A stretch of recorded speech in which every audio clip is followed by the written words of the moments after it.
Hi, I'm Coach Charmaine, your host, and welcome to Get Out of Your Own Way, the podcast. A podcast where we discuss all things leadership development, personal growth, and have real conversations about the hurdles, some of the pitfalls that we experience when we're trying to reach our goals. The mission of this podcast is to bring tips, strategies, things that you can actually use to help you achieve success. And what's success? Success is how you describe it, not anyone else. So sit back, relax, but lock in, let's commit, and let's go. So hi guys, this is Coach Charmaine, and welcome to the podcast, Get Out of Your Own Way.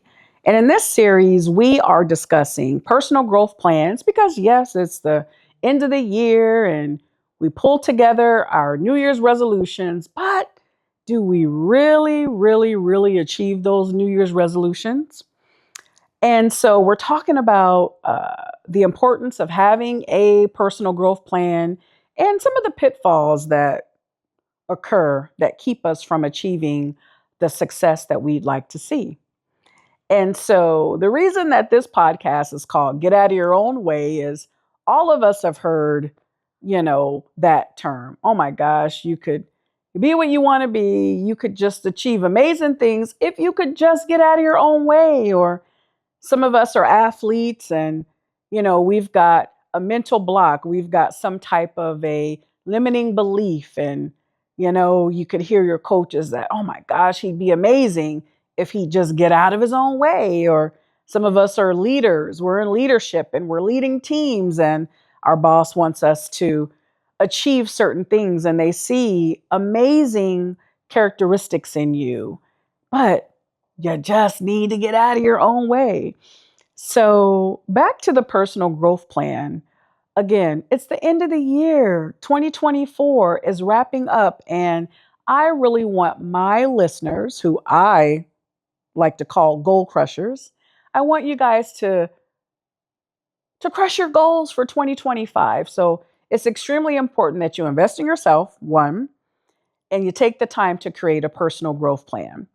And so we are discussing some of, again, the pitfalls that we all have, we've experienced as we want to continue to develop and grow. So the three pitfalls that I want to touch on today are denial. A lot of us have it. We take that denial pill.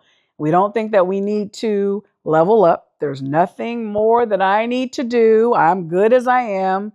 Well, no, you're not. No, I'm not. So denial. Pride.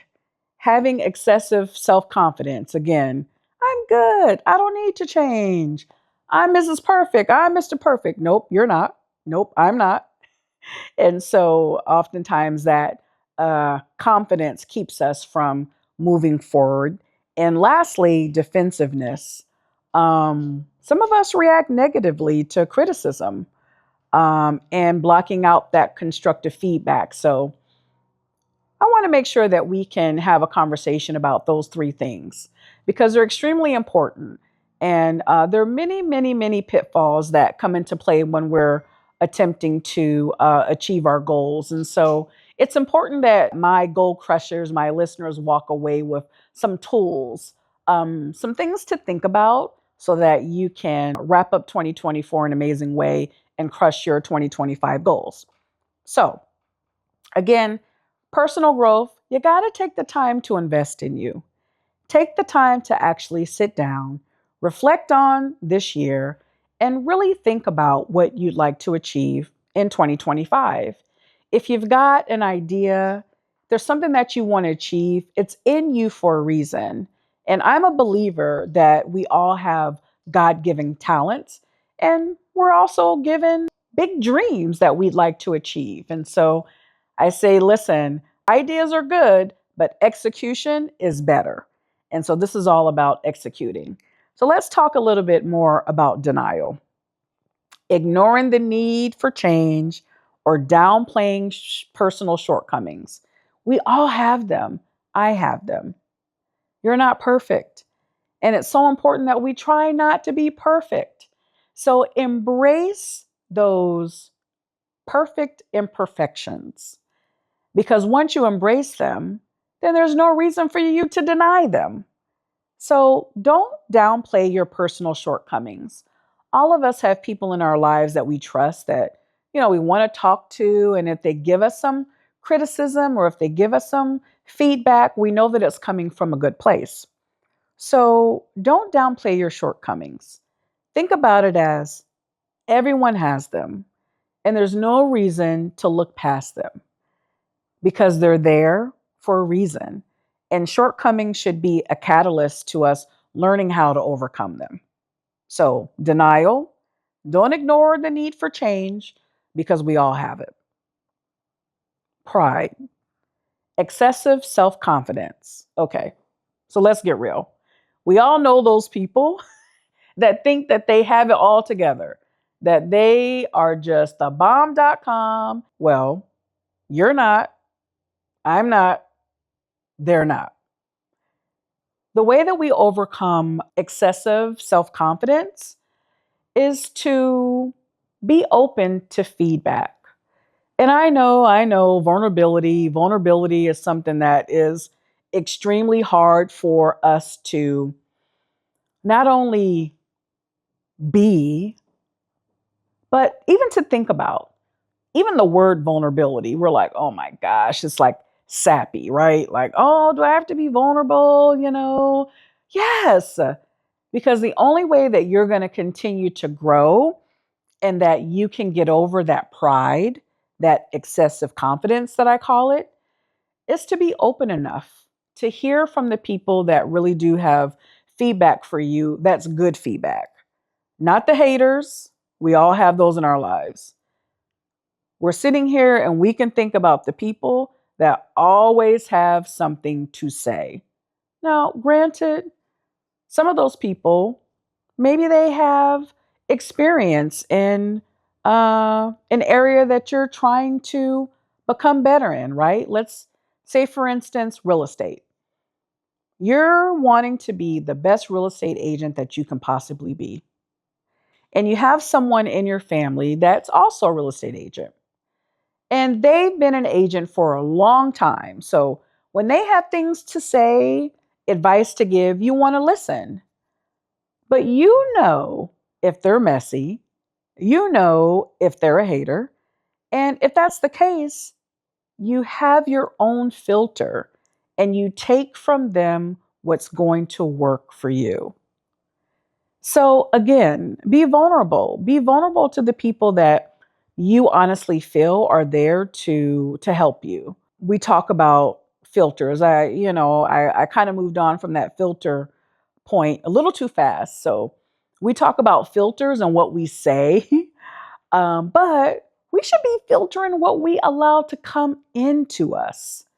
We should be filtering what we allow the people that are in our lives to say to us. If you're working on vulnerability, allow that to exist around the people that you trust and the people that you like. Pride, excessive self-confidence will definitely keep you from achieving your goals. And then defensiveness. So oftentimes when we are defensive, it's because we believe that what a person is saying to us is not going to serve us any good. Well, think about the person that is giving you the feedback. Again, are they coming from a place of help? Think about, is what they're saying to me really worth me hearing and listening to? And if so, open yourself up. Open yourself up to hear from them. When we have criticism, oftentimes we block out feedback. But if it's constructive feedback, listen. We can learn from anyone. It doesn't matter how old they are, how young they are, what type of relationship they have with you, what type of background that they may have.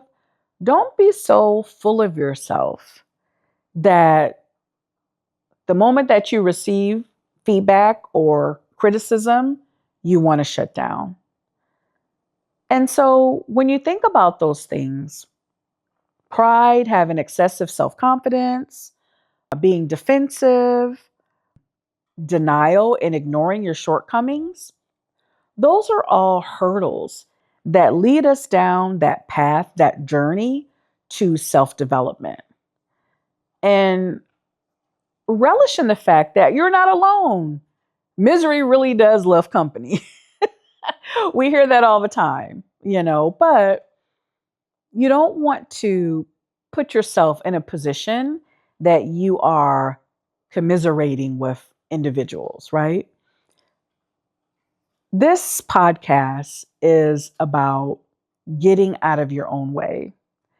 And until you really take the time to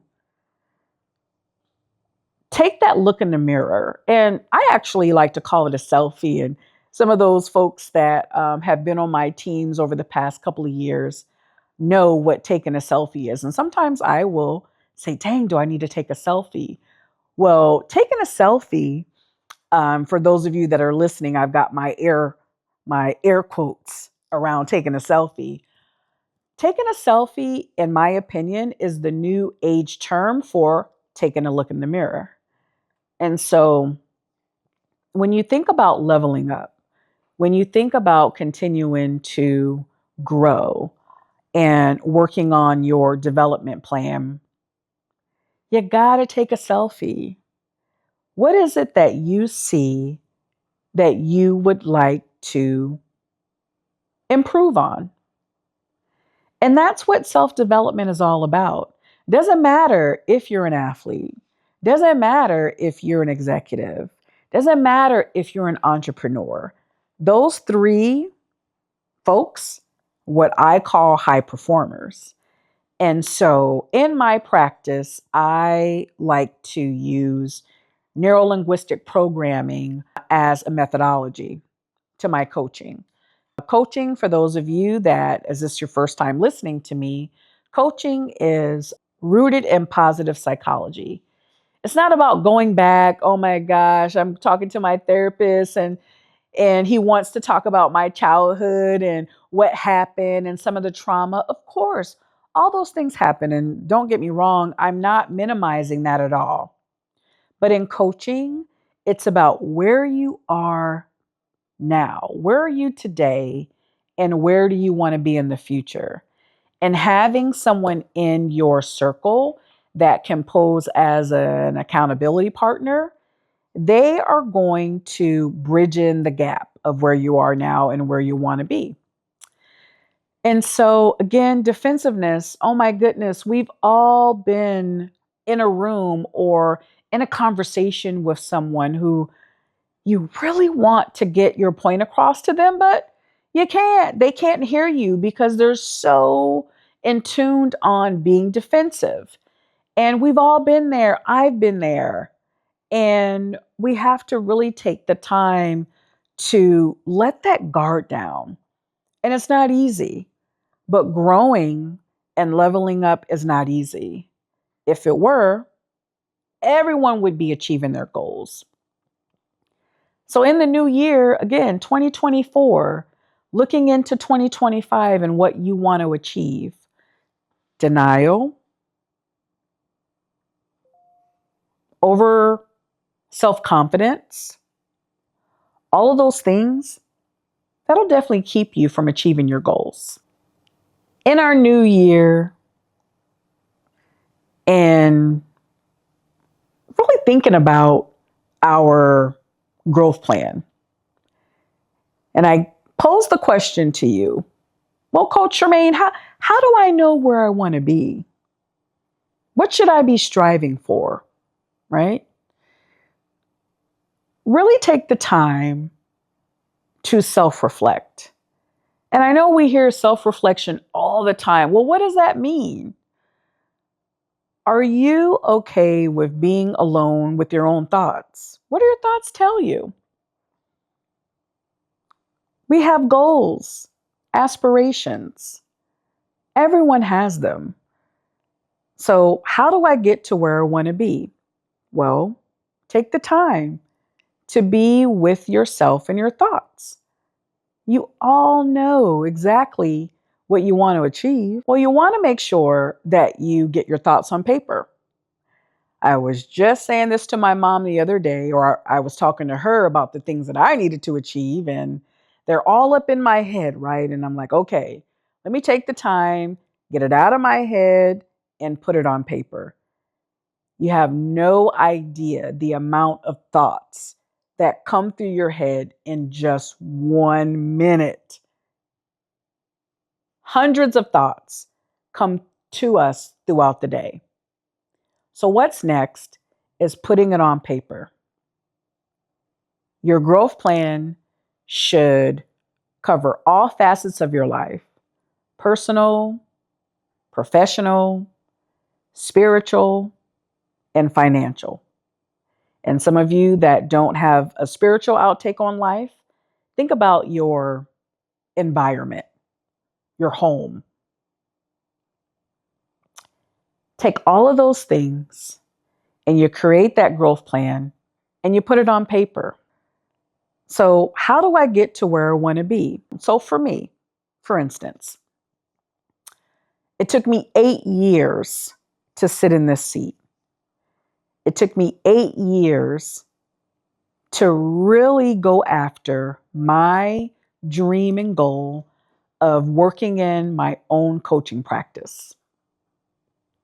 It was there. 8 years ago, I became a certified coach to the John Maxwell team. I had that certification. I knew what I wanted to achieve, but I allowed some of these things that we're discussing today to get in my way. Be honest with yourself. You're worth it. Be honest and invest in you. We invest in other people. We think about others. We go out on their birthdays and give them gifts. Holiday season comes around, Hanukkah, Christmas, we think about others. Why not give yourself the gift of investing in you? So how do you get there is the question? Well, Coach Charmaine says, sit down with your thoughts. Where do I see myself 5 years from now? And maybe the first step is, where would I like to be in 4 months? Where would I like to be in 6 months? You know what you want to achieve. You just have to give yourself the permission to invest in yourself. Take the time to plan it out. That answers the question again, why a personal growth plan and how do I get to where I want to be? So my hope is that this helped you today, because as I'm talking to you, I'm talking to myself. I'm coaching you and coaching myself at the same time. So my hope is that you can take some tips and strategies away from this, and you're able to work towards creating at least the thoughts, get in the mindset of, I do want to improve. I want to level up. I want to grow. And I honestly believe that if you take the time and create that growth plan, and you have an accountability partner, whether it's a coach or someone in your life, in your circle that you trust, if they can hold you accountable and keep your vision, I say keep it right here. That's also what a coach does. Your goals, the vision that you have, you keep it right here, and you lock in and you commit, and you already have an idea of some of the pitfalls that can keep you from achieving those goals. If you think about that, I promise that you can get where you want to be. So we're putting our thoughts into action. We're putting it on paper. We're making this happen. And if you need a little guidance, don't worry, I got you. You can visit coachcharmaine.com, and I have a downloadable personal growth plan for you. All right, Goal Crushers, thank you so much. It really means a lot that you would take your time and spend it with me. So if you like what you're hearing, please subscribe. Hit that subscribe button. You all know where it is. You can also hit me up on IG at Coach Charmaine, or visit me on my website, coachcharmaine.com. Until next time, make it a great day, because you can.